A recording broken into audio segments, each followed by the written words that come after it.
Again this morning. If you'll come in and grab a seat, we'll get started.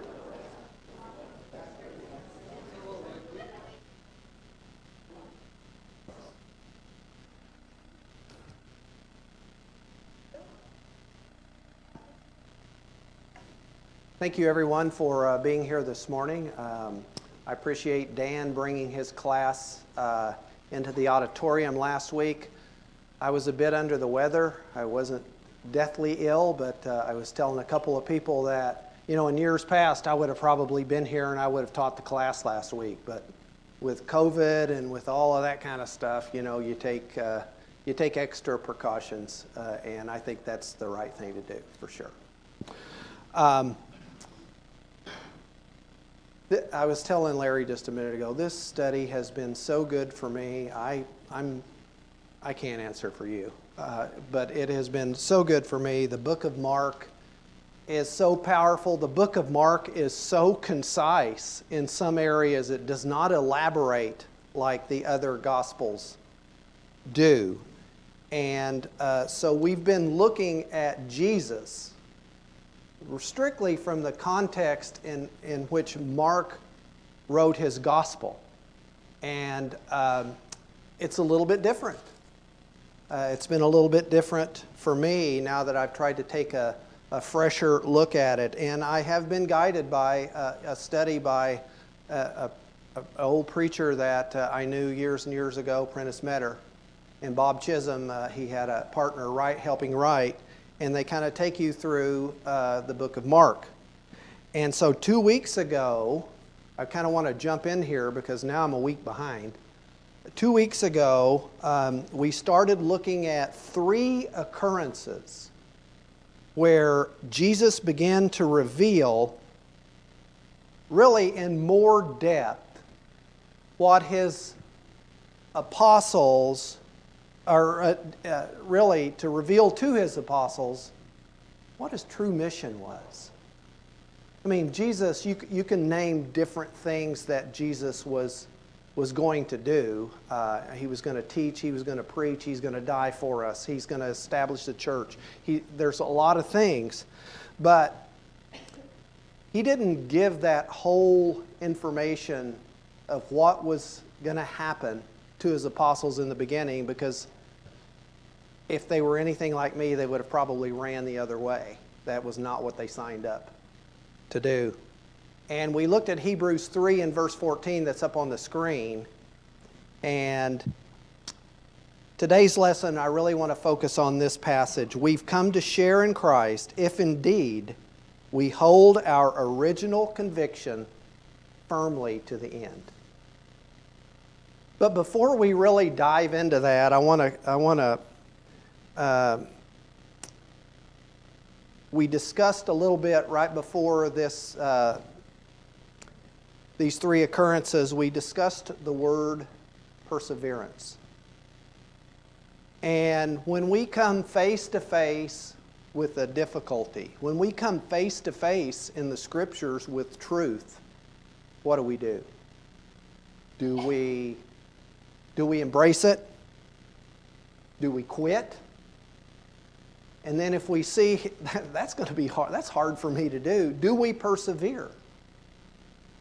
I said that I thought Jesus thought of this question when he was on earth and when he was dealing with the 12. Not concerning his own faith, but the faith of his followers. Jesus as a human, I would think it would have had to run in his mind, what's going to happen to the faith of my followers? What's going to happen to the 12 when really hard times come? Will they endure, or will they quit? So when Jesus said, "Follow me," Simon, Andrew, James, John, they dropped their nets, they picked up, they immediately followed Jesus. And not necessarily for the right reasons, as I've said before. But Jesus did not say to them, you have to have all of your ducks in a row. You have to have your act together, or you can't be my disciple. He didn't say that at the very beginning. You must know exactly who I am. He didn't say that. He said, follow me. And then he gave them opportunity to understand what was going on. Jesus said in Mark 1 and verse 17, come follow me, Jesus said, and I'll send you out to fish for people. And you know, as we've read this, and most of you know this, they did. That's exactly what they did. And I'm sure that as they began fishing for people, as the 12 were centered around Jesus, that was just super exciting. They saw all these massive crowds. I even think that early in Jesus' ministry, when they were showering all this praise on Jesus, I would think that maybe they thought, wow, we're in on this. And maybe even felt a little bit of praise themselves. And I would think that the apostles took, I would think that they took pleasure maybe in some of those early conflicts with the religious leaders when Jesus would answer their question, sometimes with a question, and sometimes Jesus' answer would just like cut the legs out from underneath their argument. And I would think that they would sit back and go, that's who I'm with. It was easy to be with Jesus in the very beginning, I think, for the 12. But along the way, as I have said before, they begin to see this real truth. They begin to see the real mission of Jesus.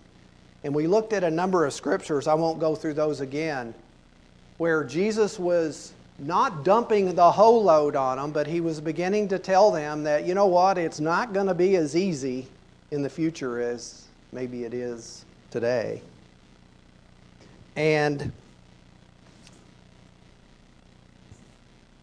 these were hints to the apostles, I believe, of things to come.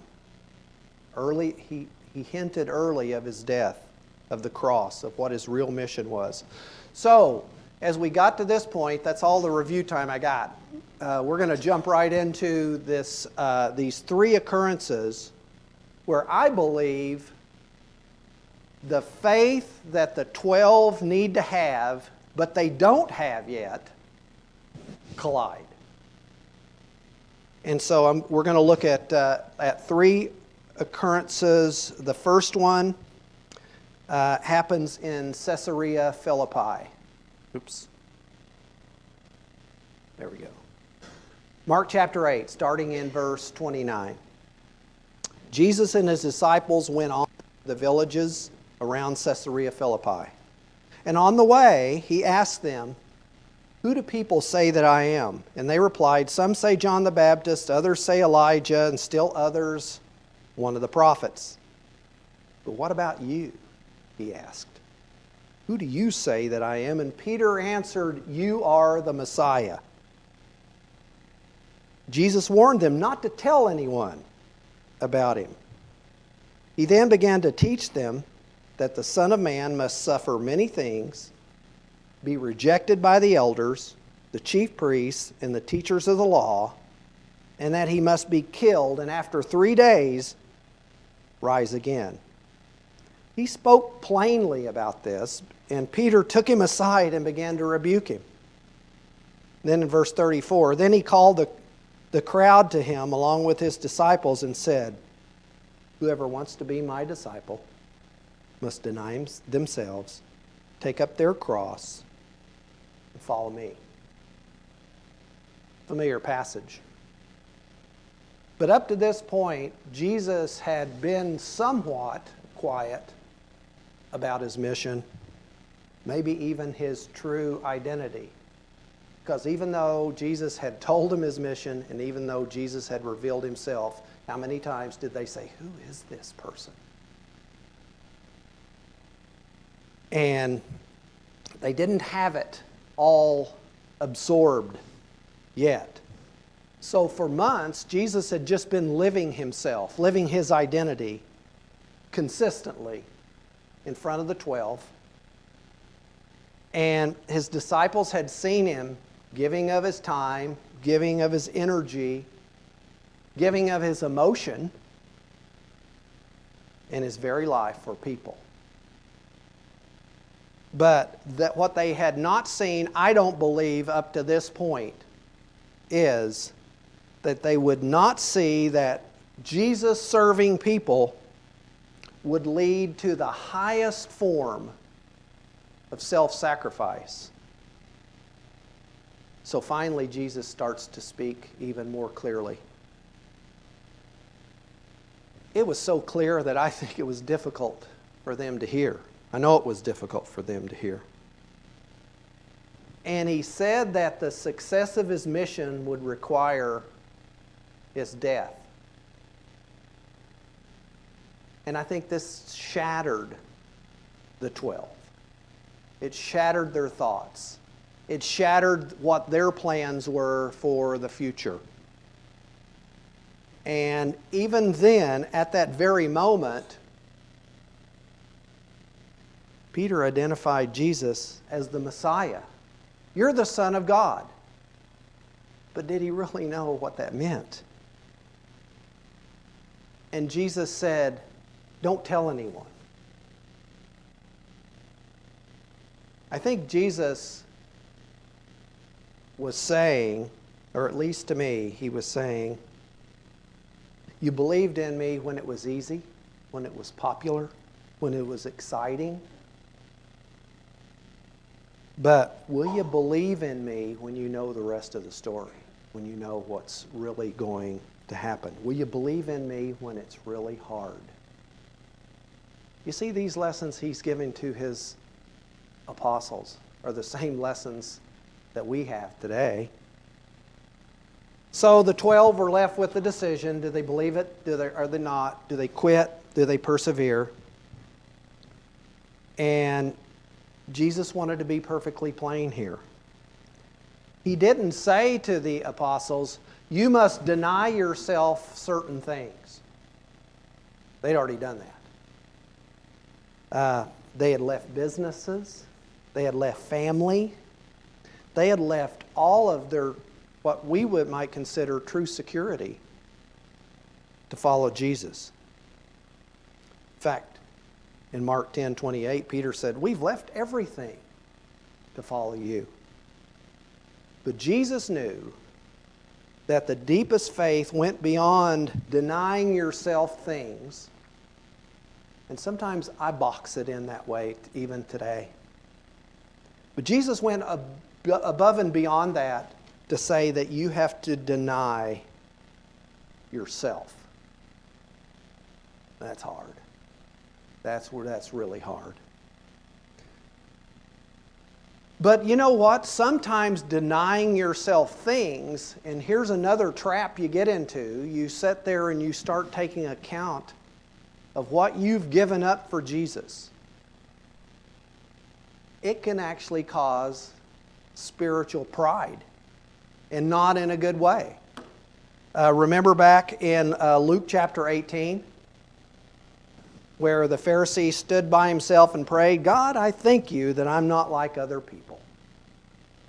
Robbers, evildoers, adulterers, or even like this tax collector. I fast twice a week and give a tenth of all I get. This person hadn't denied anything. This person hadn't sacrificed anything. This person had totally missed what it was all about. And to give up things for God is without giving ourselves, it's not it. It's too easy. J.B. Phillips in Mark 8 and verse 34, oops, keep hitting the wrong one. And back in Mark 8 and verse 34, he must give up all right to himself, is how he translates that. The same word deny here that we see on the screen is the same word that that describes Peter when he denied Jesus in Mark 14, chapter 14, verse 68. The painful lesson is that we ultimately choose one or the other. We're going to give up a few things, or we're really going to give up ourselves. So that's the first occurrence. And we didn't get through all of it 2 weeks ago. So let's look at another one. And I'll tie these three together at the very end. The second occurrence that I want us to look at happens as Jesus and his apostles are passing through Galilee. It's in Mark chapter 9. It says they left that place and passed through Galilee.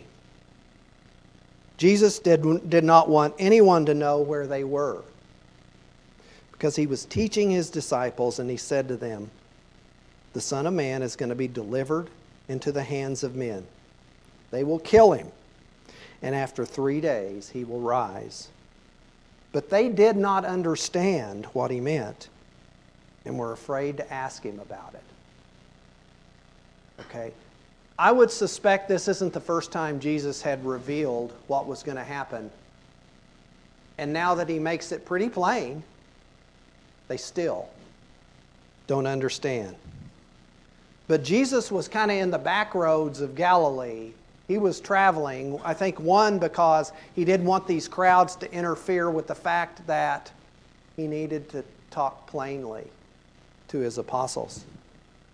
Jesus wasn't a real hero at this particular point in Galilee.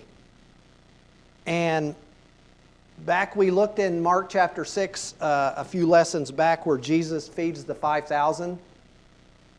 And I believe these people still thought that Jesus was a savior from Rome and from their oppression. I've said that before. And after that event, Jesus preached to them in even more detail. All of those people, those 5,000 people, what his mission was really about. And John 6, kind of a parallel passage to this, provides even more insight to what Jesus preached, because we don't see it in Mark. We see a little bit more of the result of it in John, where John 6 and verse 66 says, "From this time, many of his disciples turned back and no longer followed him." The followers and the crowds, once they really began to absorb what Jesus' true mission was, were disappointed. Jesus wasn't going to be their king. At least not the king that they expected him to be. So now Jesus keeps the 12 on the back roads. They crossed Galilee more discreetly. Jesus was preparing to leave. But he wasn't concerned, like maybe you and I, if we're getting ready to leave, we're concerned on getting our house in order, getting our affairs in order. That wasn't Jesus' thoughts here.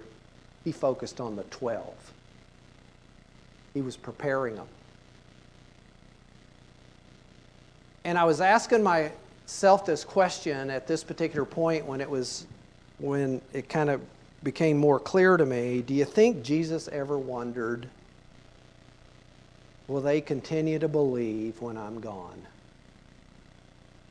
As a human, I would. He had told them what his mission was. Then he tells them very plainly what his mission is, and they still don't understand. Do you think they're going to get it? I know God's had to think that about me. Is he ever going to get it? Jesus invested his time and his energy and his life in these 12 men. And would they overcome the fear that they have to carry on? So let's look at one more, and then we'll pull these things together. And these three occurrences, I think, are where the apostles, I think these are pivotal moments with the apostles, because it's where their faith totally collides, as I said, with the truth. Let's go to Mark chapter 10.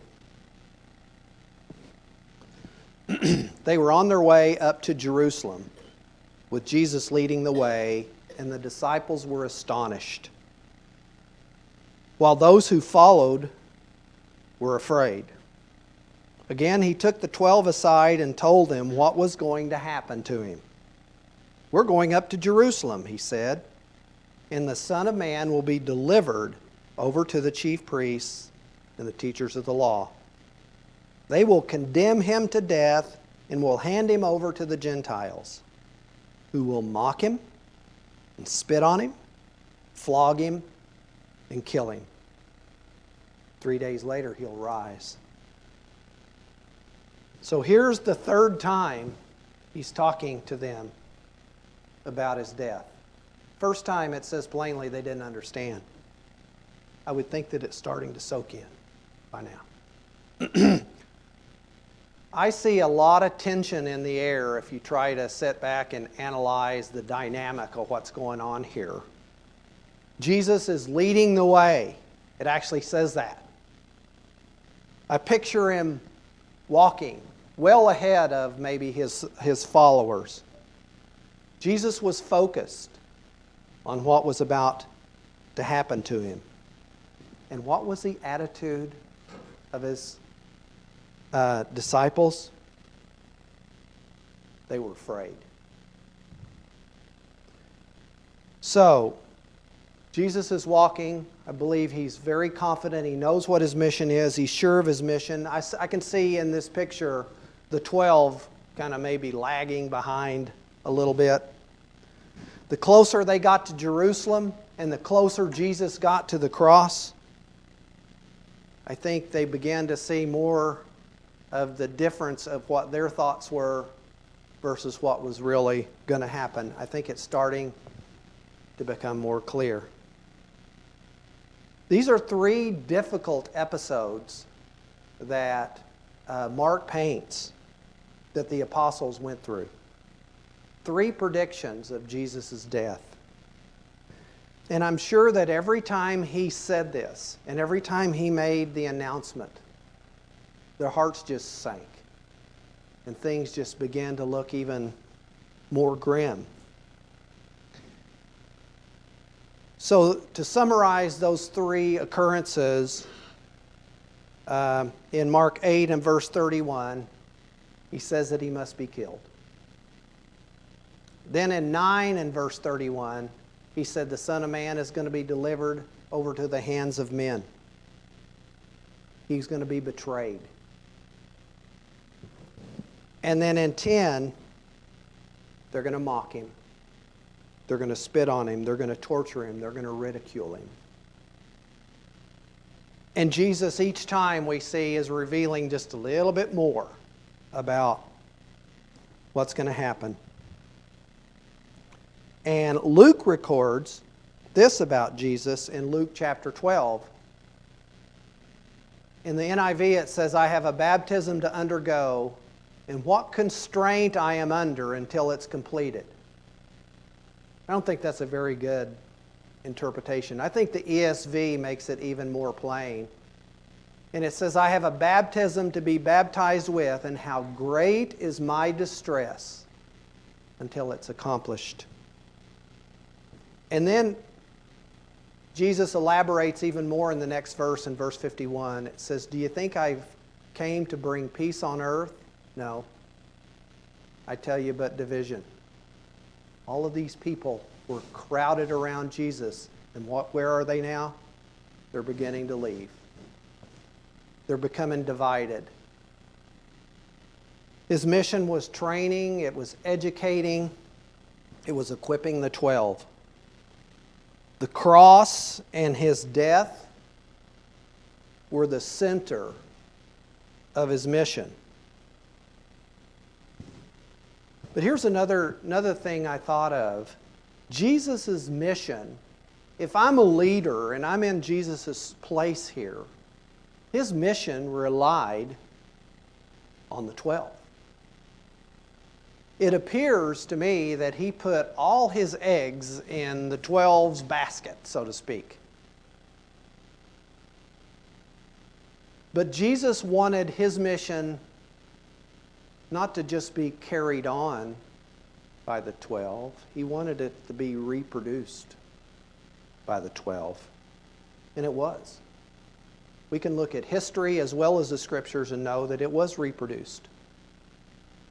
And I think that ultimately, for me, it needs to be reproduced in my life and in your life today. You know, when my faith began, I can remember my baptism like it was yesterday. Back in June of 1977. I was so excited. It was such a weight off my shoulders. I had so much joy. I had so much confidence. And as I lived a little bit, and as I even sometimes understood what I needed to be doing, it started to get a little hard. It wasn't quite that way, and that was a pivotal time for me. It was a pivotal time for you. When our teenagers go out into the world, it's a pivotal time for them. It's time for them to get that faith. When it becomes hard, are they going to persevere or not? And as we understand the real mission of Jesus, Jesus gave everything. He taught His disciples to do that too. And I have to do that too. There's a story in this book that I've been reading that said there was a man that lived in this huge forest. He spent days and days cutting wood. He stacked up huge walls of wood, enough maybe to last him for years. And then he had this library full of books, and he was enamored by fire and burning wood. And these library books were just full of the purpose and the use of fire. He amassed all kinds of tools. He had all these materials, and yet he was still cold. And he stayed cold because he had everything except how to figure out how to get the spark. And today, I think we can amass tons of Christian tools, religious equipment. We can read all kinds of religious books, spiritual books to build us up. We can go through all kinds of evangelistic training. We can do all of this stuff. We can have libraries full of it. And we can still lose the confidence that we had at the very beginning. We can lose the spark that our faith needs to ignite our Christian life. And as we read earlier, we've come to share in Christ if indeed we hold our original conviction firmly to the very end. And so when I got to this point, I started reflecting a little bit about our congregation. I see so many in this congregation, past and present. Of course, your first thing you do is you think a lot of the past, and then you start working yourself into the present. It kept the spark all the way to the very end. They continued to believe when it got hard. They continued to believe when we saw others quit. They continued to believe when they, didn't completely understand why certain things happened. They continued to believe in spite of sometimes having this feeling that, is God really there? They kept on. Even when they felt alone, and even when they couldn't sense God's presence. So, I'm going to open it up for questions, but the 12, early Christians throughout the ages, Christians that we have known personally, They made it. They made it to the very end. So, as I pivot into another part of this, I just want you to think of this. How are you doing? How's your spark? Any questions? The microphone's coming, Ed. There it is. Thank you. You know, the real estate agents of the day, and for the past years, always preach location, location, location. And I think we as preachers and members of the church should preach faithfulness, faithfulness, faithfulness. It's in the scriptures more than once. And I think the big reason why many people fall away from the faith is because they don't know about faithfulness. Oh yeah, they were baptized, but then they think, well, I'm baptized, I'm saved. Well, it goes on and on and on, Butch. You know that. Yeah, great point. Faithfulness, faithfulness, faithfulness. John?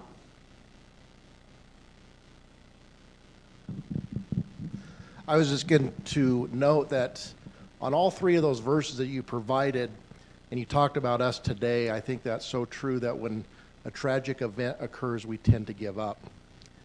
In all three of those verses, the latter part of that, though, they also all mention the same thing, which is in 3 days he rises again. And we tend to forget about that hope. Right. Well. And during those three verses, they hadn't seen that part yet. You know, that's a faith-building part.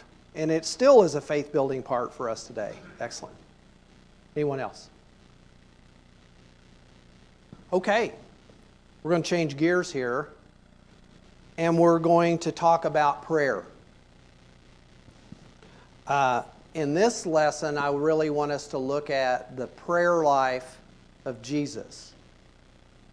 But we're going to do it in a little bit different way, especially in the book of Mark. But I'm sure that most of us in here know that Jesus prayed often. But before we jump into that, I want to define a term. Richard's done this before, but I want to kind of do it again. Let's look at the term distance. Distance is the subject of science, of transportation, of communication. We use it to measure how far. How far are people away from us? How far are continents away from us? How far are planets? That's distance. Most of the time, distance is physical, isn't it? But physical measurement is not the only way to consider distance. Distance can be social. Our social distances can be wide. It could be economic. It could be moral. Our moral distances are wide. Political distances, racial, religious, emotional, psychological. In fact, one small area of the city of Meridian may contain both wealthy people and people in poverty. They can contain people that are highly educated and people that are not educated at all. They can contain people that have a lot of security, and they can contain the same people different people that have fear. So even when physical distance is separating people, even when it's not a great distance, social, emotional, spiritual distances can be huge.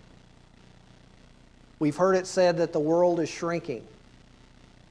The speed of transportation, communication is making physical distance almost insignificant. And as the world shrinks, the distance between people can actually grow larger. Case in point. How many people know their physical neighbors today in the area in which they live? You know, some do. Some don't. Some don't know their neighbors at all. I don't think it's as common today. Maybe I'm wrong. I even know individuals that live in the same house that don't even know each other, you know. So on one level, we measure distance in units and in miles and in hours. And even deeper than that, we can measure distance in poverty levels, stress levels, and personality profiles and things like that. But more than that, we can measure distance between right and wrong.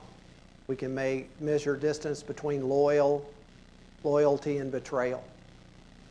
We can measure distance between integrity and hypocrisy. Eventually, physical measurements will pass away, but the distance between light and darkness is timeless. We've said in the past that eternity is not bound by time and is not measured in miles or hours. And I'm thankful for that. Jesus showed us how to measure some of these distances with prayer. Let me explain that a little further. Jesus prayed often. The Gospels record so many times when Jesus prayed. You look at his baptism, and before he chose the apostles, before breaking the news of his death on the Mount of Transfiguration, after the 70 returned with a report for their mission, before teaching his disciples to pray, he prayed. Before walking on the sea in Matthew 14, before raising Lazarus, at the Passover feast, a familiar one in the Garden of Gethsemane, even on the cross. John 21 and verse 25 said, Jesus did many other things as well. And every one of them, if every one of them were written down, I suppose that even the whole world would not have the room for the books that would be written. No doubt, just because I listed these scriptures up here, no doubt there were many times that aren't even recorded that Jesus prayed, because Jesus prayed often. Clearly it was a part of his daily life. Jesus left heaven, Jesus left his home, and to us, that distance is enormous. And when Jesus' life became really hard and difficult, prayer was his link back to the Father.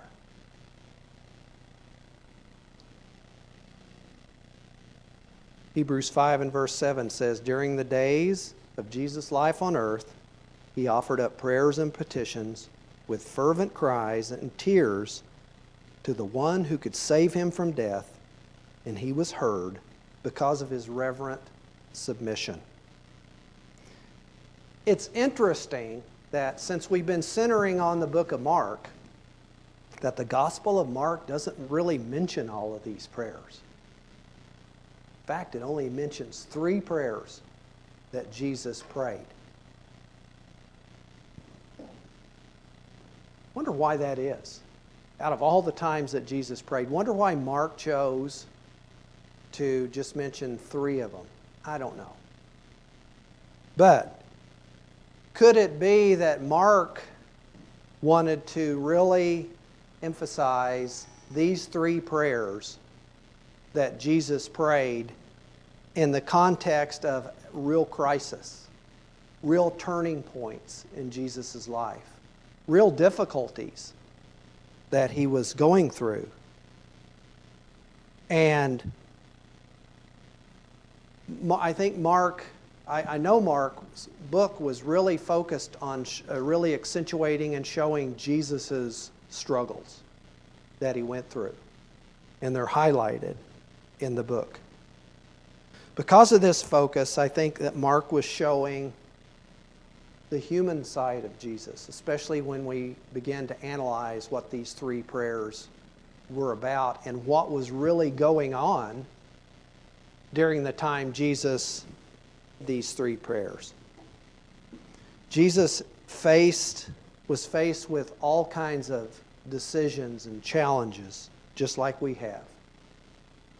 We don't always think that Jesus was faced with right or wrong, but he was. Right off the bat, he was. He's faced with loyalty and betrayal. He was faced with integrity and hypocrisy.